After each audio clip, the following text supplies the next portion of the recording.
Minus பக்கங்கள். Hi friends, இது மாலிகாவின் கேளுங்க கதை கேளுங்க. மானஸ் எழுதிய கோடைக்கால மின்மினி, அத்தியாயம் 53. நமது பிறப்பு ஒரு சம்பவமாக இருக்கலாம், ஆனால் இறப்பு ஒரு சரித்திரமாக இருக்க வேண்டும்.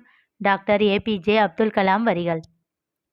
ஜோஷிதா மீராவை தேடி அறைக்குள் சென்றதை பார்த்த ரகுவின் இதழில் புன்னகை அரும்பியது.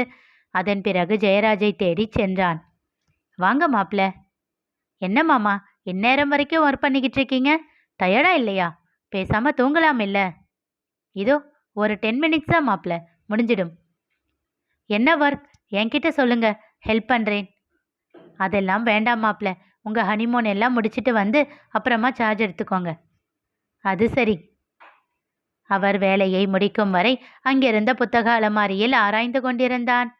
வேலையை முடித்துவிட்டு வந்தவர், நீங்க படிக்காத புக்ஸ் எதுவும் இருக்கா மாப்ள என்றார். கற்றது கையளவு, கல்லாதது உலகளவு மாமா. ஆனா சாரதி உங்களை பத்தி வேற மாதிரி சொன்னாரே. ஓ, அவர்கிட்ட கூட என்னை பத்தி ஒப்பீனியன் கேட்டாச்சா? என் மீரா குட்டியை அப்படியே தூக்கி கொடுத்துட முடியுமா என்ன? கரெக்டு தான். என் மீராவுக்கு எப்போவும் நானுன்னா அவ்வளோ இஷ்டம். இப்போ நீங்க வந்ததுக்கு அப்புறம் நான் செகண்ட் பிளேஸ்க்கு போயிட்டேன். அதுல எனக்கு வருத்தம் தான். ஆனாலும் பரவாயில்ல, உங்களுக்காக விட்டு கொடுக்கிறேன். ஓஹோ, அப்போ உங்களுக்கு என் மேல நல்ல அபிப்பிராயம்தான் போல. ஏமாமா, எல்லாரும் சொன்ன மாதிரி இல்லாம நான் வேற மாதிரி இருந்தா என்ன பண்ணுவீங்க? ஐ மீன், உங்க சொத்துக்காக நல்லவன் மாதிரி நடிச்சிருந்தா என்ன பண்ணுவீங்க? உங்களை நல்லவன்னு காட்டிக்கிட்டதா எனக்கு ஞாபகம் இல்லையே மாப்ள. எப்போ அது? சின்னதாக அதிர்ந்தான் ரகு. நீங்க என்னென்ன நல்லது பண்ணியிருக்கீங்க சொல்லுங்களேன், கேட்போம். அவன் விழிகளை ஊடுருவியபடி கேட்டார். அவன் அவர் பார்வையை தவிர்த்து கூறினான். யாராச்சும் எனக்கு சர்டிஃபிகேட் கொடுத்தாங்களோன்னு கேட்டேன் மாமா. அப்போ நீங்க எதுவும் சொல்ல மாட்டீங்க? ஏதாச்சும் இருந்தா நிச்சயம் சொல்வேன் மாமா. சரி, ஜோஷி எதுவும் பிரச்சனை பண்றாளா? சச்ச, நல்ல பொண்ணு மாமா. அவ ஃபர்ஸ்ட் ஏதோ பண்ணா, இப்போ எதுவும் பண்றதில்ல. சந்தோஷம் மாப்ள. அவர் குரலில் ஒலித்த நக்கல் அவனுக்கு நன்றாகவே புரிந்தது. ஆனாலும் புரிந்தது போல் காட்டிக்கொள்ளவில்லை. சென்று கட்டிலில் அமர்ந்தவர், வாங்க மாப்ள, இப்படி வந்து உட்காருங்க என்றார். அவனும் வந்து அமர்ந்தான். அதை விடுங்க, உங்களை பற்றி தான் எதுவும் சொல்ல இல்லைன்னு சொல்லிட்டீங்க. அட்லீஸ்ட் உங்கள் ஃப்ரெண்டை பற்றியாச்சும் சொல்லலாம் இல்லை? யாரு மாமா? திவாகர் தான். அவனை பற்றி சொல்ல என்ன இருக்கு மாமா? அதுதான் நானும் கேட்குறேன். எனக்கும் அவனுக்கும் நடுவில் என்ன இருக்கு? அவன் அவரை ஆழ்ந்த பார்வை பார்த்தான். என்ன மாப்பிள்ள அப்படி பார்க்குறீங்க? நீங்கள் தெரியாமல் கேட்குறீங்களா இல்லை தெரிஞ்சுக்கிட்டே கேட்குறீங்களா? தெரிஞ்சுக்கலாம்னு தான் மாப்பிள்ள கேட்குறேன். அவன் இதழில் புன்னகை அரும்பியது. என்ன மாப்பிள்ள சிரிக்கிறீங்க? இவர்கிட்ட இன்னைக்கு மாட்டிக்கிட்டோமேன்னு நினைக்கிறீங்களா? ஆனால் எனக்கு அப்படி தோணலை. இது கூட மேபி உங்கள் பிளானாக இருக்கலாம். என்கிட்ட இன்னும் நெருங்க நீங்கள் எடுத்திருக்கிற முயற்சியாக இருக்கலாம். என்னை மேலே மேலே இம்ப்ரெஸ் பண்ண நீங்கள் போட்டிருக்கிற ஸ்கெட்சாக கூட இருக்கலாம். உறக்க சிரித்து விட்டான் ரகு. இதில் ஏதாவது உண்மையாக இருந்தாலும் இல்லை இதை தவிர வேற காரணம் இருந்தாலும் ஐ டோன்ட் கேர்.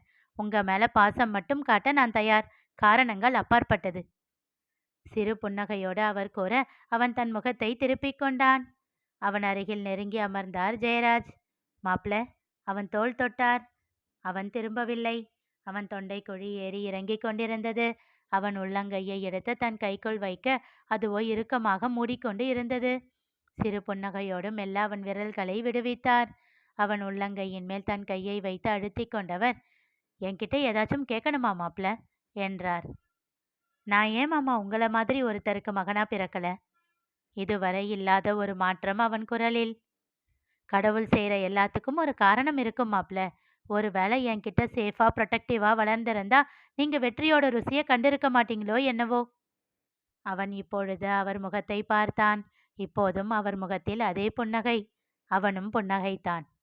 இந்த ஆன்சர் திருப்தியா இல்லைனா வேற சொல்லவா? சிறு குழந்தையிடம் இன்னொரு கதை சொல்லவா என்று கேட்பது போல் இருக்க அவனும் ஒரு குழந்தையைப் போலவே தலையசைத்தான். இந்திரன் உங்களுக்கு போட்ட பிளாட்டினம் பிரேஸ்லெட், நான் உங்களுக்கு கொடுத்த டைமண்ட் பதிச்ச கோல்ட் வாட்ச், இந்த காஸ்ட்லி கிஃப்ட் எல்லாம் ஏன் கழட்டி வச்சிங்க? அட, அதை கூட விடுங்க. காஸ்ட்லியா இருக்கிறது எதுக்குன்னு யோசிச்சிருக்கலாம். சேதுவும் திவாவும் ஆளுக்கு ஒரு மோதிரம் போட்டாங்களே, அதை கூட காணோம். அவங்க 2 பேரையும் தான் உங்களுக்கு ரொம்ப பிடிக்குமே. அது ரெண்டும் ரொம்ப காஸ்ட்லி எல்லாம் இல்லையே. அவனுடைய வலது கையில் இருந்த மோதிரத்தை வருடி, மீரா உங்களுக்கு போட்டுவிட்ட அந்த டைமண்ட் ரிங் அதை விட காஸ்ட்லி, இதை மட்டும் போட்டிருக்கீங்க.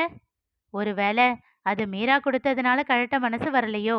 உங்க காதலோட சின்னம் போல குறும்பாக கேட்டார். எல்லாம் தெரிந்தும் ஏன் கேட்கிறார் என்ற ரீதியில் பார்த்து கொண்டிருந்தான் ரகு. அவர் பார்வை இப்பொழுது அவன் கழுத்திற்கு சென்றது. இந்த செயின், இதை ஏன் கழட்டல? செயின் மெலிசா இருக்கு, 1 பவுன் கூட இருக்காது போல. கூட எம்முன்னு ஒரு சின்ன டாலர், அது கண்ணுக்கு கூட தெரியல. அப்படி என்ன இதுல ஸ்பெஷல் மாப்ள? அது என் கல்யாணத்துக்கு மலரம்மா கொடுத்தது. அப்பா உயிரோட இருக்கும்போதே இந்த செயினை மலரம்மா கிட்ட கொடுத்து என்னோட கல்யாணத்துக்கு கொடுக்க சொல்லியிருக்காரு அப்பா. தன்கிட்ட இருந்த கொஞ்சம் பணத்தை வச்சு மலரம்மா இந்த டாலரை வாங்கி அது கூட கோத்து எனக்கு கொண்டு வந்து கொடுத்தாங்க.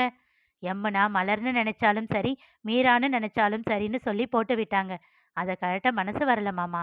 மீராவோ மலரோ எதுவா நினைச்சிருந்தாலும் கழட்ட முடியாது மாமா, குரல் உடைந்து கூறினான்.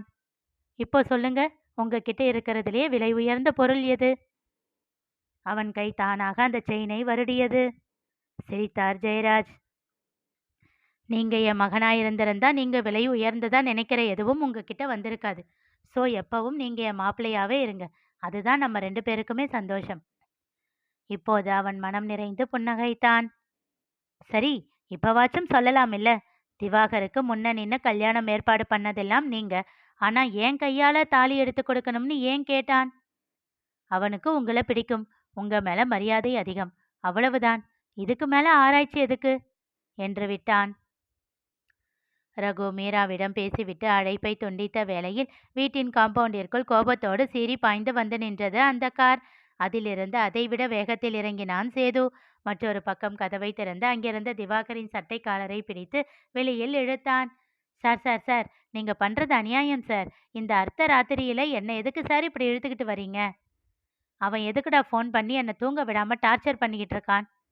சார், அவன் இந்த வீட்டு மாப்பிள்ளை சார், மரியாதையா பேசுங்க. எல்லா வெங்காயமும் எனக்கும் தெரியும். அவன் ஆஃபீஸில் போஸ்டிங் எடுத்ததுக்கப்புறம் மரியாதை கொடுத்துக்கிறேன். நீங்கள் என்னவோ பண்ணுங்க, நீங்களாச்சு அவனாச்சு, நடுவில் நான் எங்கே சார் வந்தேன்?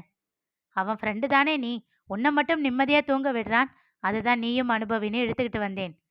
சார் சார், இது நியாயமே இல்லை.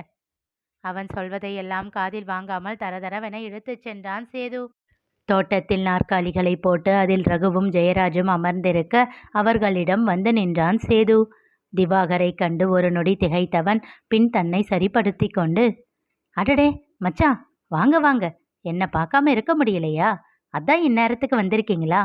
எனக்கும் மாமாவுக்கும் தூக்கம் வரல, வந்து கம்பெனி கொடுங்க என்றான். சேது அவனை முறைக்க திவாகரோ ரகுவின் கையில் இருந்த கோப்பையை கண்டு திகைத்தான். டேய், எதுக்குடா இப்போ குடிக்கிற? மீராவுக்கு தெரியுமா என்றவன். என்ன சார் நீங்களும் சும்மா இருக்கீங்க என்றான் ஜெயராஜிடம். ஏன், நீ குடிக்க மாட்டியா என்றார் ஆராய்ச்சியான பார்வையோடு. மாட்டேன் மாட்டேன் என்றான் அவசரமாக. மாமா பொய் சொல்றான் மாமா என்றான் ரகு. டேய் என்று திவாகர் அதிர, பொய் பேசுற என்று அதட்டி அவனை பிடித்து இழுத்து முட்டி போட வைத்து, இவன் வாயிலேயே ஊத்துங்க மாப்பிள என்றார் கோபமாக. இதோ என்றவன் அவசரமாக அவனை பிடிக்க, டேய் வேண்டாம் என்ற வாயை இறுக மூடிக்கொண்டான் திவாகர். ரகுவோ அவன் கன்னத்தை அழுத்தி வாயை திறக்க வைத்து அதில் ஊற்ற முதலில் விழுங்காமல் துப்பியவன் பின் குடித்து விட்டான்.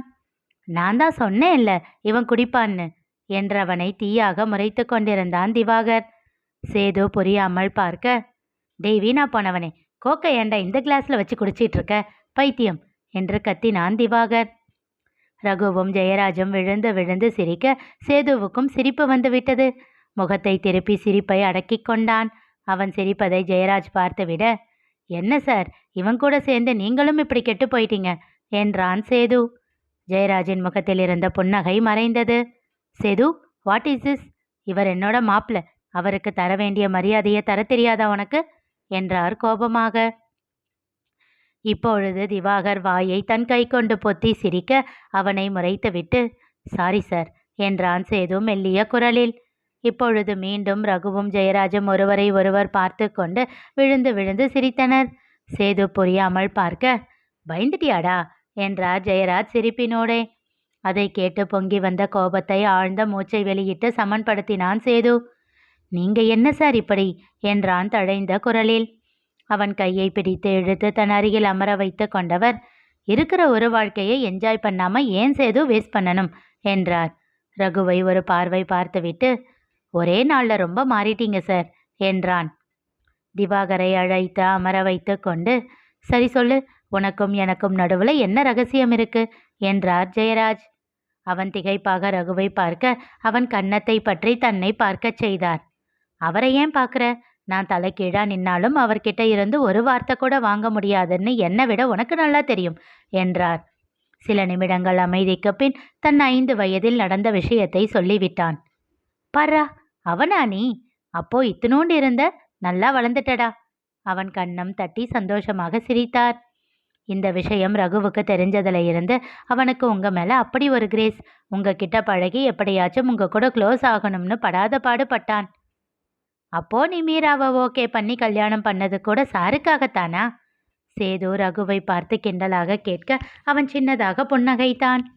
இருளில் ஒரு உருவம் அவர்கள் பேசுவதை கேட்டுக்கொண்டு இருந்தது. ஓஹோ, இதுதான் விஷயமா? நாளைக்கு நீ செத்த. டேடிக்காகத்தான் அக்காவை ஓகே பண்ணியா? சூப்பர். இதை அப்படியே அக்கா கிட்ட பற்ற வச்சு உன்னை போட்டு கொடுக்கல. என் பேரு ஜோஷி இல்லை. இனிதான் உனக்கு கெட்ட நேரம் ஆரம்பம். உன்னை எப்படியெல்லாம் கலங்கடிக்க போறேன்னு வெயிட் அண்ட் சீ மனதிற்குள் கருவிக்கொண்டாள். இனி நிகழப்போவது என்ன தெரிந்து கொள்ள தொடர்ந்து கேளுங்க. கதை கேளுங்க. மீண்டும் சந்திப்போம்.